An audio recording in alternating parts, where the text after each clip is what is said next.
5 minutos del Espíritu Santo. 20 de febrero.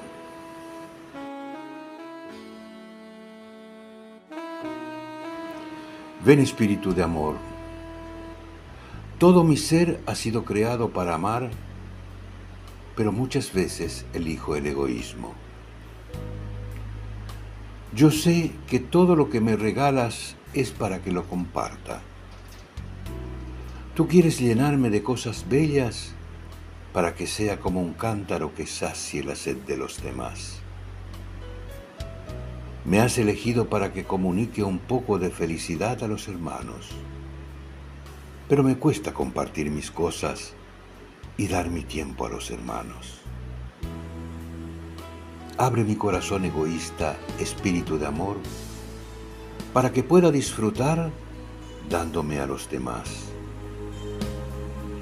No dejes que me prive de esa alegría de un corazón generoso. No dejes que me quede encerrado solo en mis propias preocupaciones y ayúdame a descubrir a Jesús en cada hermano. Ven, Espíritu Santo. Amén. Autor: Cardenal Víctor Manuel Fernández.